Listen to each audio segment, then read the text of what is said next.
오늘은 하나님께 선택받은 사람. 하나님께 선택받은 사람이라는 제목으로 말씀을 전하도록 하겠습니다. 자, 이번 주부터는요, 매주마다 에베소서 말씀으로 이제 강의를 할 것인데, 특별한 주일, 우리 절기라든지 이런 때는 절기 설교를 하겠지만, 그 외에는 에베소서 말씀 끝까지 말씀으로 연결해서 말씀을 전하도록 하겠습니다. 자, 오늘 말씀의 주제는요, 제가 항상 말씀드리죠. 말씀의 주제만 알고 있으면은 설교가 주르륵 연결이 다 됩니다. 그래서 말씀의 주제는 꼭 기억하시고, 요거 한 문장만 외우고 가시면 오늘 들었던 설교가 계속 주중에도 생각이 납니다. 그래서 말씀의 주제부터 말씀합니다. 다 같이 한번 읽을까요? 시작! 하나님께 선택받은 사람은 하나님을 자랑하며 찬양과 영광 올려드리는 삶을 살아갑니다. 간단합니다. 하나님께 선택받은 사람은 뭐라고요? 하나님을 자랑하며 찬양과 영광 올려드리는 삶을 살아갑니다. 요거 기억하시고 오늘 말씀 들어보십시오. 자, 여러분, 강영우, 송명희, 이지선, 닉 부이치씨, 레나 마리아의 공통점이 무엇일까요? 여러분들 제가 설명 안 해도 이분들이 어떤 분들인지 다 아시지요? 자, 첫 번째는요, 공통점이 몸에 심각한 장애를 가지고 있었던 분들입니다. 두 번째는 장애로 인해서 고통의 터널을 지났던 분들이죠. 세 번째는 그 고통의 시간에 예수님을 만났던 분들이고, 네 번째는 예수님을 만난 후에 자신이 누군가를 발견하고 새 삶을 살았던 분들이라는 겁니다. 자, 이분들은 태어날 때부터 심각한 장애를 입고 태어났거나 아니면 살아가다가 심각한 사고를 통해서 장애를 가지신 분들입니다. 여러분, 이분들 보시면서 어떤 생각 드십니까? 이분들은 엄청난 복을 많이 받은 분들이다, 이런 생각이 드십니까? 아마 세상의 관점으로 보자면 이분들은 세상에서 가장 불행한 사람일 수도 있습니다.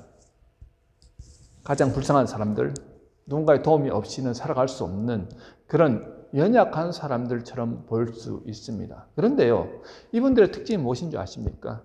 그 고통의 터널을 지나갈 때 예수님을 인격적으로 만나서 세상 누구보다 행복한 삶을 산 분들이라는 거예요.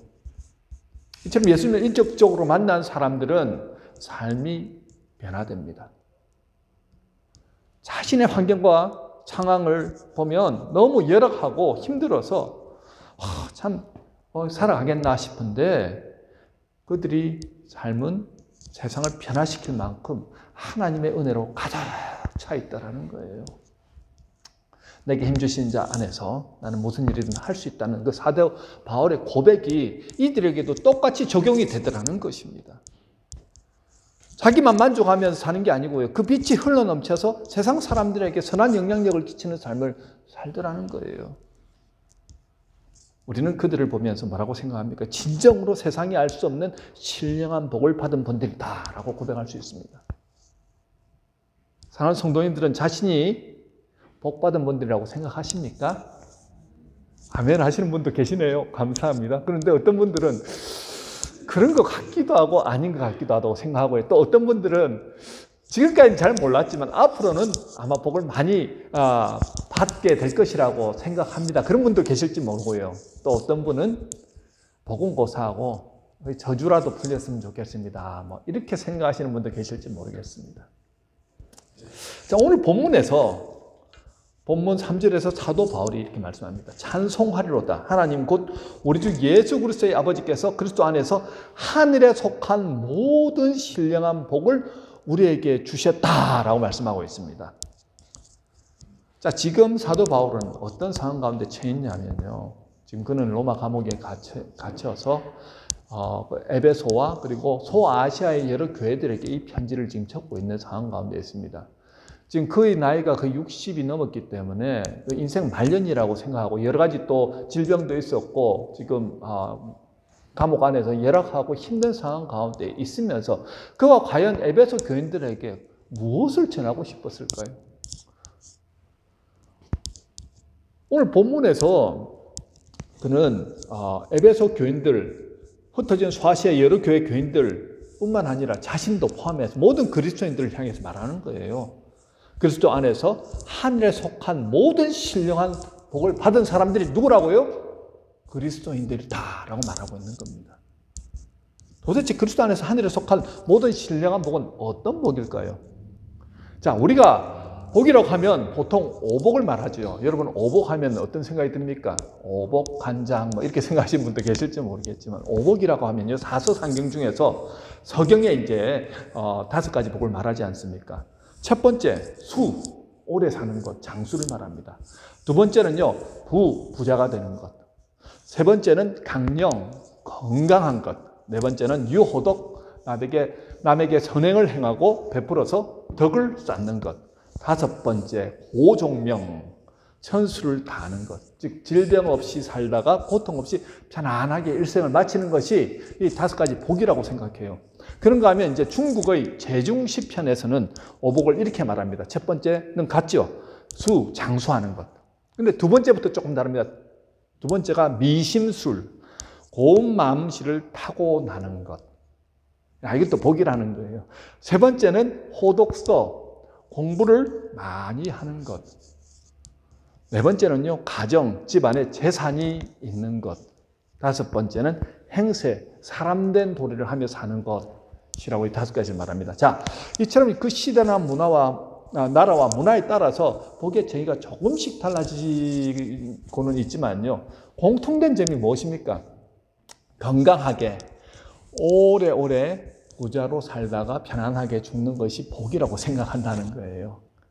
하지만 오늘 본문에서 사도 바울이 말하는 복은 세상의 복과는 근본적으로 다른 복이라는 겁니다. 바로 그리스도 안에서 하늘에 속한 모든 신령한 복이라고 말합니다. 도대체 이것이 무엇을 의미할까요? 자, 한마디로 말하면 이 세상에서 사람들이 얻기 원하는 그런 인기나 건강이나 물질적인 복이 아니라 하늘에서 오는 복인데 성령께서 주시는 복이라는 거예요. 다시 한번, 하늘에서 오는 복인데 성령께서 주시는 복은 과연 무엇입니까? 자, 바로 성령님이 내 안에 들어오셔서 내 눈을 열어주시고 성령께서 나를 인도하시고 성령님의 능력으로 지혜가 생기고 성령님의 능력으로 모든 일을 감당할 수 있게 되는 그 복을 말하는 겁니다. 한마디로 성령께서 내 안에 사시는 것 자체가 뭐라고요? 복이라는 거예요. 그런데 언제 성령님이 우리 안에 임하셨냐 하는 겁니다. 본문 3절에 보면요, 그리스도 안에 있는 자에게 하늘의 신령한 복이 임한다고 말씀하고 있죠. 하늘의 신령한 복을 받을 자격이 있는 사람은요, 바로 그리스도 안에 있는 사람이라고 말합니다. 요한계시록 3장 20절에 뭐라고 말씀합니까? 우리가 너무 잘 아는 말씀이죠. 볼지어다 내가 문 밖에 서서 두드리노니, 낭낭낭 두드리노니 누구든지 내 음성을 듣고 문을 열면 그에게로 들어가 그와 더불어 먹고 그는 나와 더불어 먹으리라 말씀합니다. 자, 복음이 우리 귀에 들려졌을 때 우리 마음의 문을 열면 열고 복음을 받아들이면요, 그때 성령 하나님이 내 마음에 들어오셔서 나와 더불어 먹고 나는 성령님과 더불어 먹는 가족 관계가 된다는 거예요. 여러분, 우리가 어쩌다 손님 초대를 해서 식사할 때도 있지만 매일 함께 식사하는 사람들을 우리는 뭐라고 말합니까? 가족이라고 말하죠. 밥상 공동체 아닙니까? 즉 복음이 전해졌을 때 예수님을 믿으면 성령님이 내 마음에 들어오셔서 평생 내 안에서 나와 함께 사시겠다는 겁니다. 즉 내 몸은요, 성령 하나님이 거주하시는 어떤 곳이 된다고요? 하나님의 성전이 되고 나는 하나님의 가족이 되는 것입니다. 하늘 아버지의 자녀가 되는 것이지요. 즉 우리는 예수님과 사랑의 관계가 맺어지면서 하나님의 자녀로서 삶을 살아가게 된다는 거예요. 이 얘기를 들으시니까 참 그런 것 같기도 하고 아닌 것 같기도 하고 그렇습니까? 여러분, 예수님과 인격적인 만남을 가지셨습니까? 이 말씀에는 왜 대답이 없으시죠? 다 여러분 가지셨으니까 이 자리에 앉아 계신 거예요. 아직도 주님과 인격적인 만남이 없으신 분들은요, 오늘 말씀 듣다가 그렇게 예수님과 만나는 시간이 되시길 주님의 이름으로 축원합니다. 그건 누가 아느냐면요, 나도 알고 하나님도 알고 성령님도 아신다는 거예요. 자, 그런데 이것을 언제 누가 계획했느냐 하는 것입니다. 이것이 너무 중요합니다. 이것을 알고 살아가느냐 모르고 살아가느냐는요, 하늘과 땅 차이라는 거예요. 본문 4절에서 분명히 말씀하시죠. 곧 창세전에 하나님이 그리스도 안에서 우리를 택하셨다 하는 것입니다. 언제요? 창세전이라는 거예요. 여러분들 중에서 아마 그렇게 생각하시는 분들 계실 겁니다. 목사님, 저는 태어나서 보니까요, 우리 아버지가 목사님이었고, 우리 어머니가 사모님이었고, 아니면 우리 아버지가 장로님이었고, 권사님이었고, 나는 태어날 때부터 모태신앙으로 그렇게 교회를 가게 되었습니다. 가다 보니까 예수를 알게 됐고 믿게 되었습니다. 이런 분도 계시고요. 또 어떤 분들은 목사님, 저는 그런 부분 상관없이 아무도 안 믿는 집안에서 저는 제가 혼자 주일학교 나가가지고 나간 이유는 그냥 부활절에 뭐 계란 준다고 아니면 과자 준다고 해가지고 나가다가 예수님은 그렇게 복음 듣고 예수님 믿게 되었습니다. 나는 내 열심으로 믿음으로 난 나가서 믿었습니다. 이렇게 말씀하실지 모르지만 여러분, 중요한 것은요, 그렇게 여러분들이 교회에 나가서 예수를 믿게 하도록 하나님은 언제부터 계획하셨냐면은 이 우주가 생기기 전부터 하늘과 땅과 별과 바다와 이 지구가 창조되기 전부터 우리를 미리 계획하셨다는 거예요. 하나님의 자녀로 삼기로. 그리고 하나님이 언제 그렇게 실행하셨냐 하면은 복음이 들려지는 그 순간에 여러분들의 마음의 문이 열리면서, 언제요? 성령님이 내 안에서 예수님 이 택하신 그 은혜를 누릴 수 있도록 믿음을 허락하시고, 어떻게 주는 그리스도시요 살아계신 하나님입니다 라고 고백하는 순간, 그때부터 나는 하나님의 자녀로 살게 되었다는 것입니다. 여러분, 이것이 놀라운 은혜라는 거예요. 여러분, 한 분도 그냥 어쩌다가 이렇게 우연히 예수 믿은 분이 한 분도 없다는 거예요. 하나님은 여러분들을 사랑하시면서 여러분들 하나님의 양자로 삼기 위해서, 자녀로 삼기 위해서 창세전부터 계획하시면서 여러분들을 맞이하실 준비를 하셨다는 거예요. 우리가 제 가운데 살면서 하나님 모르고 그렇게 살다가 어느 순간 예수님을 만나고 난 다음부터는 우리의 삶이 완전히 달라지지 않습니까? 세계 제2차 세계대전 때 헤럴드 러셀이라는 그 청년이 공수부대에서 이제 전쟁을 치르다가 두 팔을 잃어버렸습니다. 불구가 된 그는 참으로 낙심하고 좌절하면서 하나님 앞에 기도했습니다. 하나님, 나는 쓸모없는 사람입니다. 나는 이제 아무것도 할 수 없습니다. 내가 이제 무엇을 할 수 있겠습니까? 정말 우울하고 답답하고 빛이라고는 하나도 보이지 않는 어두컴컴한 터널을 지나가고 있을 때였습니다. 그런데 그 원망의 기도를 하는 동안에 하나님께서 그에게 응답하시는 거예요. 그래도 잃은 것보다 남은 것이 많지 않느냐. 주변에 전쟁을 하다가 목숨을 잃은 사람들도 많이 봤고요. 뭐 자기보다 많은 팔, 다리뿐만 아니라 눈도 잃고 귀도 잃고 이런 분들이 참 많음에도 불구하고 자기는 팔 두 쪽만 잃어버린 거예요. 아직도 남은 것이 두 눈이 남아있고 두 귀가 남아있고 그리고 두 다리가 남아있고 너무 남은 게 많다는 생각이 들면서 갑자기 감동이 생깁니다. 그리고 하나님 감사합니다 하면서 그가 실행했던 것이 의사에게 가가지고 의수를 만들어 달라고 합니다. 그리고 타이핑 치는 걸 연습합니다. 그리고 그가 경험했던 그 전쟁에 대해서 이제 막 그 일상에 대해서 글을 적기 시작했습니다. 그런데 그 글이 일약 베스트셀러가 되고 영화화가 되었습니다. 그 영화에서는 자기가 직접 주연과 연출까지 맡았지요. 그 정말로 크게 성공했고 많은 사람들을 감동시켰습니다. 그래서 영화 제목이 우리 생애 최고의 해입니다. 1946년도 자기가 그렇습니다. 어느 기자가 그에게 물었습니다. 당신은 신체적 조건으로 인하여서 절망하지 않았습니까? 그는 결연히 대답했습니다. 처음에는 그랬지만요. 나의 육체적인 장애는 도리어 가장 큰 축복이었습니다. 내 육체가 건강했다면 하나님을 온전히 만나고 의지하지 못했을 것입니다. 내가 가장 연약하고 아무것도 의지할 것이 없다고 여겨졌을 때 예수님이 내 마음 밖에서 문을 낙낙하고 들으셨고 그분의 음성을 듣고 내 마음의 문을 열었을 때부터 내 삶은 바뀌기 시작했습니다. 고백했습니다. 무엇보다도 그가 고백한 것은요. 하나님이 나를 창세전부터 하나님의 자녀로 삼았다는 그 믿음, 그 확신이 생기고 난 다음부터 두 팔이 없어도 하나님이 나와 함께 하시니까 나는 무슨 일이든지 할 수 있어. 그러면서 다른 삶을 살더라는 거예요. 주님이 내 안에 주시는 지혜를 통해서 그 인도하심을 통해서 따라갔는데 하나님이 잘되게 하시는 은혜를 베풀어 주셨습니다. 제가 부족한 잘 들어서 하나님 일에 쓰임받게 하신 너무나도 감사합니다. 그렇게 하면서 하나님을 감사하고 찬양하더라는 거죠. 그는 고난 중에서 예수님을 만남으로 자신이 어떤 사람인가를 발견하게 되었다는 거예요. 여러분 가운데 혹시 고난 중에 계신 분들 계십니까? 이때 하나님을 찾으십시오. 낙낙하고 문을 두드리시는 예수님께 내 마음의 문을 열어드리고 예수님을 맞아들이십시오. 그때부터 여러분의 인생은 혼자 가는 인생이 아니라는 겁니다. 하나님의 가족이 되고 하나님께서 여러분들을 이끌고 하나님이 선한 길로, 안전한 길로 인도하시고 잘 되도록 주님께서 역사하신다는 거예요. 자, 저와 여러분은 창세전부터 하나님의 자녀로 신기로 택한 사람이라는 사실을 여러분 알고 살아가느냐, 모르고 살아가느냐는 엄청나게 큰 차이입니다. 그런데요, 자, 사실 저와 여러분은 흠이 많고 죄가 많지 않습니까? 사실 우리가 아무리 거룩한 삶을 살아가려고 해도 여러분들의 의지로 거룩한 삶 살아지던가요? 예수를 알고 믿었음에도 불구하고 여러분들이 죄 안 짓고 살아갔습니까? 목사인 저도 죄를 짓는데, 물론 제가 여러분들보다 더 인격이나 성품이 높거나 아니면 의지가 강해서 죄를 안 짓는다 그런 의미가 아닙니다. 우리는 누구나 다 연약해서 죄를 지을 수 있습니다.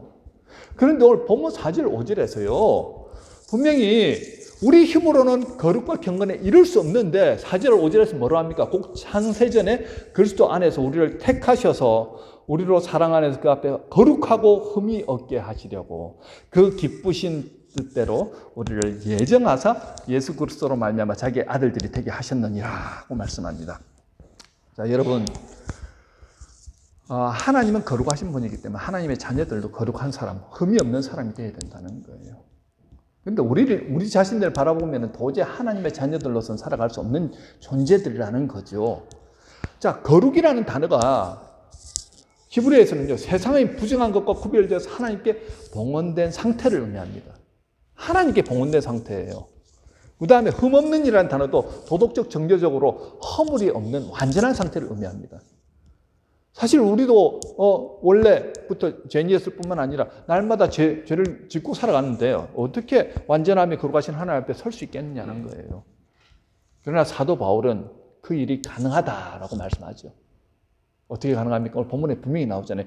그리스도의 사랑 안에서 가능하다는 거예요. 어떻게? 예수 그리스도의 십자가, 그 희생을 통해서 그 대속의 피로 인해서 우리의 모든 죄는 해결함을 받았다는 거예요. 불완전한 인격은 완전하게 되어지고 하나님을 위해서 바쳐질 수 있는 거룩한 성도들이 되게 해 주셨다는 것입니다. 이것은 그냥 하나님께서 베풀어 주신 은혜라는 거예요. 여기에서 예정되었다라고 말씀하는데, 예정이라는 말은요, 하나님이 나를 거듭나게 하셔서 하나님의 자녀로 어떻게 해요? 구원받게 하시라고 미리 구별해 놓으시고 정해 놓으신 것을 의미합니다. 자, 죄 많은 우리가 하나님의 자녀가 되기 위해서는 그 죄값을 치러야 하는데, 그 죄값을 누가 치러 주셨다고요? 예수님이 치러 주셨는데 목숨을 내어 주시면서 그 목숨을 핏값을 주고 누구로 사셨냐 하면 우리를 사셨는데 종으로 사신 게 아니에요. 부려 먹으려고 사신 게 아니고 양자, 아들 삼으려고 사셨다는 거예요. 엄청난 대가를 치르면서 우리를 하나님의 자녀로 맞아주셨다는 것입니다. 저와 여러분은요, 그렇게 예수님의 피를 대신해서 하나님의 자녀가 된 귀한 분들이라는 거예요. 자, 그 귀한 분들이 삶을 살아가다 보니까, 죄 가운데 살다 보니까요, 하나님과의 관계가 계속해서 막혀있고, 계속해서 어려움을 겪고, 고난을 겪고, 이런 가운데 있다가, 결국은 어떻게 해요? 그 고난 가운데 하나님을 찾고, 하나님 깨닫게 하셔서, 예수 그리스도를 맞아들임을 통하여서 어떻게 해요? 큰 은혜를 경험하고, 삶이 변화되어지고, 그때부터 행복하고 즐거운 삶을 사는 사람으로 변화되더라는 것입니다. 여러분 어떠십니까? 지금 그런 삶 살고 계십니까? 하나님은 우리를 그렇게 창세전부터 예정하시고 하나님의 자녀로 맞아주셨는데 과연 저와 여러분들은 그런 삶을 살고 있느냐는 거예요. 여러분, 우리는 우리 힘으로 거룩과 그리고 온전한 삶을 살아갈 수 없습니다. 그런데 누구 때문에요? 결국은 예수 그리스도의 피로 속죄함 받았기 때문에 우리는 하나님 앞에 담대하게 나갈 수 있는 거예요. 하나님이 괜찮아, 와 같이 밥 먹자 라고 할 때 하나님의 식탁에 가서 하나님과 함께 식사할 수 있는 고난을 우리가 가지게 되었다는 것입니다. 죄 많은 우리가 어떻게 양자가 될 수 있습니까? 자, 말씀드렸잖아요. 예수님이 핏값을 내어드리고 나를 사셔서 하나님의 양자로 삼아주셨다는 거예요. 여러분, 이미 우리 죄를 없게 해주셨으니까 이제 나는 내 마음대로 살면 되겠네요. 아니요, 여러분, 그렇지 않지요. 우리가 예수를 믿는 순간 누가 오셨다고요? 성령께서 함께 내 안에서 사십니다. 그렇기 때문에 우리가 죄 가운데 가다 보면요, 성령이 근심하시는 것을 느끼게 된다는 거예요. 그러면서 나를 깨닫게 하시고 나를 고쳐 나가시지요. 결국 우리로 하여금요, 죄에서 돌이키게 만들지 않으십니까? 이렇게 매일매일 성령의 인도를 받다 보니 점점 내 인격과 성품이 누굴 닮아간다고요? 육신의 몸을 입고 오셨던 예수님을 점점 닮아갑니다. 여러분, 우리는 완전하신 하나님 앞에 부족하지만 허물 많은 우리가 하나님 앞에 나아갈 때 어떻게 해요? 하나님의 거룩한 빛이 우리를 비춰주시죠. 그럼 우리의 허물이 적나라하게 드러나지 않습니까? 그럴 때 예수님의 보혈에 힘입어서 어떻게 회개함으로 나아가죠. 그렇게 우리는 날마다 조금씩 우리의 죄를 씻으면서 예수님을 닮아서 성화되어 간다는 것입니다. 여러분, 죄가 있으면요, 하나님과의 관계에 문제가 생깁니다. 기억하십시오. 그래서 우리는 날마다 성령께서 근심하시는 소리를 듣고 죄를 끊어버리려고 우리가 우리 측면에서도 애를 써야 합니다. 죄를 멀리하고 아닌 것에 대해서는 가까이 하지 않고 그렇게 하면서 하나님께서 내 안에서 역사하시도록 하나님의 거룩한 성전이 되도록 그렇게 살아가다 보면 우리 자신이 어떤 사람들이 된다고요? 하나님이 기뻐하시는 거룩한 성전인 뿐만 아니라 하나님의 아들들로서 이 땅에서 살아갈 수 있다는 것입니다. 점점 예수님 닮은 인격과 성품으로 만들어 가신다는 거예요. 여러분, 우리가 잘났기 때문에요? 돈이 많기 때문에요? 잘생겼기 때문에? 키가 크기 때문에?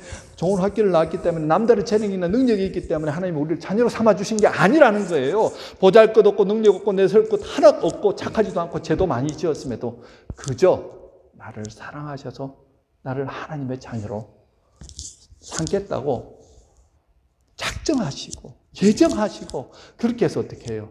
때가 되었을 때 우리를 불러주시더라는 거예요. 그래서 우리는 하나님의 자녀가 되었다는 것입니다. 카자흐스탄의 한 고아원에 유독 눈에 띄는 한 아이가 있었는데요. 그의 이름은 키릴입니다. 앞에 보이시죠? 천사처럼 미소가 예쁜 아이지만 아무도 키릴의 입양을 원하지 않았습니다. 선천적으로 오른손이 없는 장애아이기 때문에 함께 놀던 친구들은 다 입양되어 고아원을 떠날 때 키릴은 이 고아원에 혼자 남으면 어떻게 되나 하는 그런 두려움과 상상을 하곤 했습니다. 그래서 혼자 남지 않기 위해서 자기가 무엇을 하면 좋을까 생각했는데 항상 밝은 미소로 누구든지 빨리 와서 나를 좀 입양해 주십시오 하고 환하게 웃더라는 거예요. 이 모습을 본 캐나다의 한 부부가 키릴을 입양하겠다고 카자흐스탄까지 찾아왔습니다. 그리고 고아원 원장님에게 이런 말을 하는 거예요. 키릴이 손이 없는 것 아무 문제가 되지 않습니다. 그 누구보다도 그는 훌륭한 사람이 될 것입니다. 그리고 이 부부는 키릴을 데리고 새로운 삶의 터전인 캐나다 분들인데 캐나다로 도착을 합니다. 자, 보면은 이 공항에서 아까 화면에 나왔죠. 공항에서 친척들이 마중 나와 있었지만 이제 자신의 모습이 이렇게 팔이 한쪽이 없으니까 처음 이렇게 가족들을 맞이하는데 너무 부끄럽고 혹시 내 모습을 보고 실망할까 싶어서 선뜻 다가가지 못했는데 그 할아버지 크리스가 아주 반갑게 손을 내밀어 주잖아요. 할아버지 크리스의 손을 한번 보십시오. 키릴과 똑같이 장애를 입은 할아버지입니다. 그런데 키릴이 그 할아버지의 모습을 보면서 나하고 똑같네? 그러면서 마음의 문을 열기 시작합니다. 처음으로 가족과 연결되는 기분을 느꼈다는 거예요. 거의 할아버지도 선천적으로 오른손이 없는 장애를 가지고 있었지만 성공한 사업가이자 자상한 남편과 아버지였으며 장애인 올림픽 대표로 캐나다 대표로 나가서 그렇게 활동하였던 올림픽 선수였습니다. 그에게서 단 한 번도 장애의 한계를 느껴본 적이 없었던 그 페이지 부부는 미소를 잃지 않았던 키릴에게서 그 가능성을 확신했습니다. 여러분, 우리 자신들을 보면요, 너무 흉과 허물이 많아서 도저히 하나님의 자녀로 받아들여질 수 없습니다. 하지만 모든 질고와 고통을 아시는 예수님, 그래서 우리의 모든 상처와 닮은 예수님의 희생과 사랑으로 인해서 우리는 하나님의 가족으로, 하나님의 자녀로 선택받았다는 거예요. 예수님을 만나면요, 그 어떤 영혼도 예수 안에서 회복될 수 있습니다. 믿으십니까? 아멘. 정말 그렇습니다. 하나님 우리를 있는 모습 그대로 자녀로 택하 주셨다는 거예요. 언제요? 창세전부터. 미리 계획하셨다는 것입니다. 예정하셨다는 것입니다. 이제는 거룩한 하나님의 자녀로, 가족으로 나와 함께 살아가자고 성령께서 여러분들 안에 오셔서 어떻게 해요? 여러분과 함께 하신다는 거예요. 여러분의 삶을 주장하시고 인도하십니다. 그렇게 하나님의 자녀로 살아가다 보니까 어떤 역사가 일어납니까? 고통도 상처도 주 안에서 치유되어지는 놀라운 역사가 일어나죠. 그렇게 회복되어서 진정한 자유와 평화와 기쁨을 누리면서 하나님께 영광과 찬송을 올려드리는 삶을 살아가더라는 것입니다. 여러분 정말 예수를 믿음으로 거듭났는지 아닌지를 어떻게 아실 수 있는지 아십니까? 오늘 본문에서 말씀하거든요. 에베소서 1장 5절 6절 같이 한번 읽어보실까요? 같이 시작. 그 기쁘신 뜻대로 우리를 예정하사 예수 그리스도로 말미암아 자기의 아들들이 되게 하셨으니 이는 그가 사랑하신 자 안에서 우리에게 거저 주시는 바 그의 은혜의 영광을 찬송하게 하려는 것입니다. 자, 무엇이라고 되어 있습니까? 그의 은혜의 영광을 찬송하게 하려는 것이라. 자, 거듭난 사람은요, 예수님으로 인하여 하나님을 노래하고 자랑하며 살게 됩니다. 왜 그런 줄 아십니까? 내가 받은 그 사랑, 내가 받은 그 은혜가 너무 크고 놀라우니까 가만히 있을 수 없는 거예요.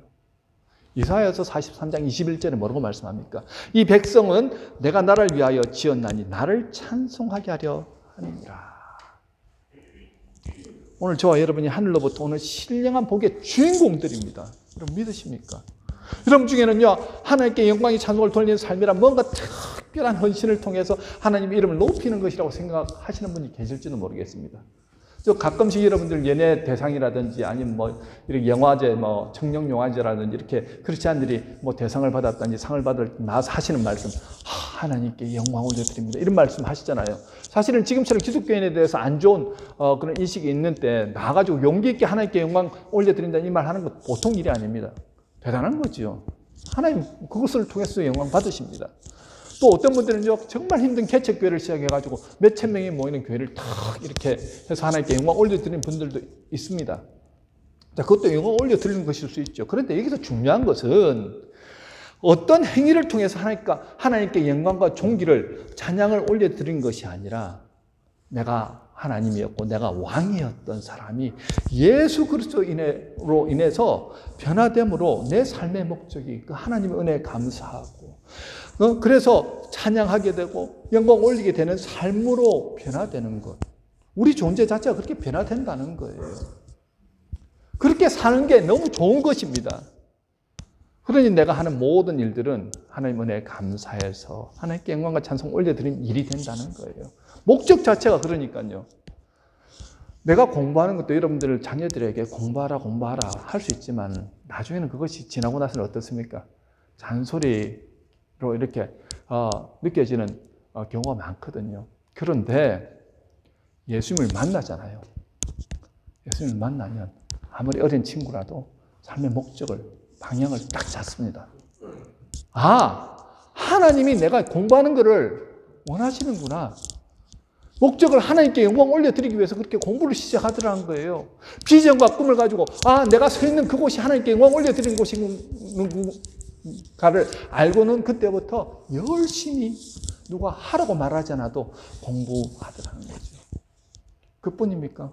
우리가 가정에서 우리 어머니들이 자녀들을 위해 가지고 하는 일도 내가 똑같은 일 365일 밥 해대고 내가 이거 뭐 하는가?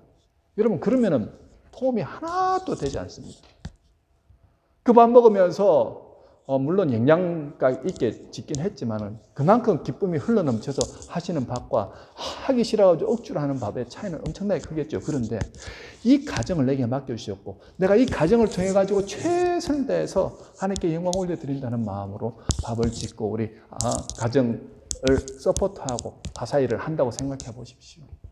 그것을 통해서 하나님이 역사하시지요. 하나님이 그 영광 받으시지 않겠습니까? 오늘 찬양대가 찬양하지 않았습니까? 찬양하는 게 일주일에 한 번씩 어쩔 수 없이 교회 프로그램으로 하는 시간에 하는 거니까 하는 찬양과 내가 너무 삶에서 감사해서 내 받은 은혜에 감사해서 와가지고 찬양하고 싶어가지고 준비한 그 찬양, 그 찬양을 누가 아신다고요? 하나님이 아시죠. 여러분들 삶의 모든 목적이 내가 거듭난 그 상황, 창세전부터 나를 예정하셨고 나를 하나님의 양자로 삼아주시기 위해서 예수 그리스도의 보혈의 피를 흘려주신 그 사랑이 감동해서 내가 살아가는 목적 자체가 어디에 있든지 공부를 하든 일을 하든 가정에 있든 교회 일을 하든 모든 곳에서 나는 하나님의 영광을 위해서 일합니다 하면요, 여러분의 삶 자체가 하나님께 영광 올려드리는 삶이 된다는 거예요. 뭔가 일을 열심히 해가지고 1등 하면 하나님께 영광 올려드리고 2등 하면 하나님께 영광 올려드리지 못합니까? 아니라는 거예요. 2등 해도 괜찮습니다. 3등 해도 괜찮습니다. 그런 게 중요한 게 아니고요. 내가 어떤 상황 가운데 있든지 환경 가운데 있든지 나는 하나님이 좋습니다. 하나님 사랑합니다. 하나님께 감사와 영광과 찬송 올려드리는 그곳이 바로 하나님 영광 받으시는 장소고 거듭난 사람들의 보여지는 모습이라는 거예요.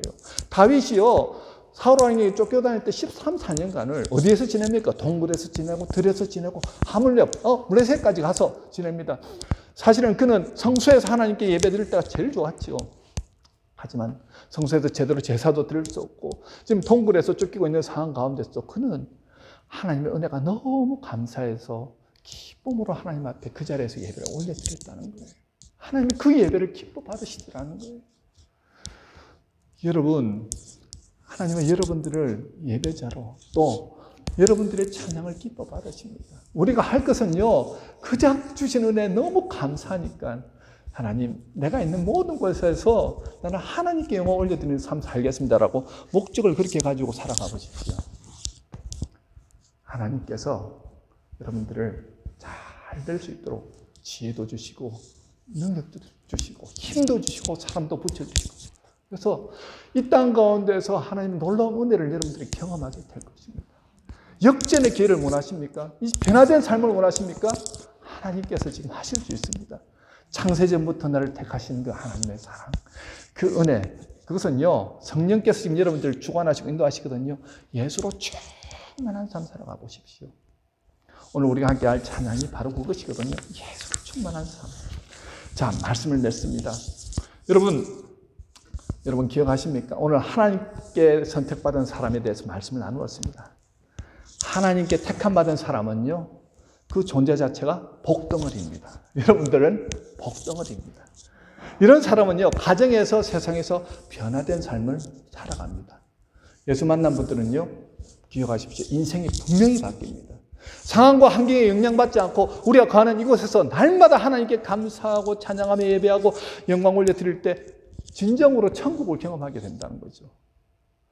자, 예수님을 만난 복받은 사람 요약합니다. 첫 번째는 어떤 사람이라고요? 하나님이 창세전부터 나를 기뻐하시고 계획하신 것을 믿는 사람입니다. 믿으십니까? 아멘.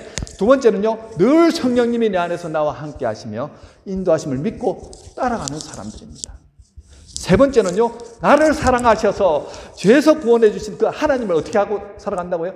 자랑하며 칭찬하며 찬양하며 영광 돌리며 살아갑니다. 남은 인생은요, 나를 위해서 살아가던 삶 내려놓고 오직 하나님 영광을 위해서 살아가십시다. 내가 복 받으려고 애쓰면서 살아갈 때는 안 됐는데 하나님께 영광 올려드리면서 그 목적으로 살아가다 보니까요, 하나님께서 복을 채워주시는 그 은혜 여러분들 경험하게 되실 것입니다. 저 여러분 모두가 이렇게 감격스러운 삶을 평생 살아가게 되시길 주님의 이름으로 축원합니다. 우리 다 같이 함께 주신 말씀 기도하고 그리고 헌금 시간에 우리 충만이라는 찬양을 함께 가사를 묵상하시면서 찬양하도록 하겠습니다. 우리 주신 말씀 한번 생각해 보십시다. 고통 가운데 계신 분들이 있으니까 지금이 하나님을 만날 기회입니다. 이 고통을 통해서 낙낙하고 여러분들 마음 밖에서 두들기고 계십니다. 그때 여러분 마음 문을 여시기만 하면 됩니다.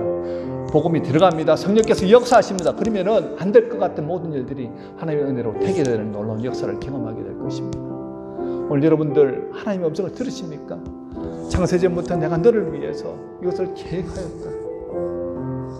내가 나의 사랑한 아들을 십자가에 못 박게 하면서 너를 구원하여 되었다. 이제 너는 나의 사랑하는 아들이다 라고 말씀합니다. 여러분, 힘들고 어려운 이 인생길에서 그 음성을 들으시고 다시 일어나시기를 주님의 이름으로 축원합니다. 우리 함께 말씀으로 함께 기도하도록 하겠습니다. 하나님 감사합니다. 오늘도 주님 주신 이 귀한 은혜, 귀한 사랑을 다시 한번 생각합니다. 하나님께서 나를 구원하시기 위해서 얼마나 창세전부터 계획하시고 준비하셨는지를 오늘도 깨닫게 하심을 감사합니다. 성령 하나님이 내 안에서 역사하시고 인도하시는 삶 살아가게 하시는 것 감사합니다. 나를 사랑하셔서 죄에서 구원해 주신 그 하나님을 자랑하며 살 수 있도록 인도하시는 것 감사합니다. 이제 나 혼자 삶이 아닙니다. 이제 내가 살아가는 목적은 오로지 하나님께 영광을 올려드리며 하나님의 은혜 가운데 가기를 원합니다. 나를 사랑하사 나를 위하여 자기 몸을 버리신 하나님의 아들을 믿는 믿음 안에서 하나님이 살아가는 저희들 다 되게 하여 주시옵소서. 예수로 충만한 인생, 예수님을 전하며 사는 인생, 하나님께 영광을 올려드리는 삶 살아갈 수 있도록 주님께서 역사하여 주시옵소서. 모든 영광 주님께 올려드리며 감사와 영광 올려드리며 예수님의 거룩하신 이름으로 기도드리옵나이다. 아멘.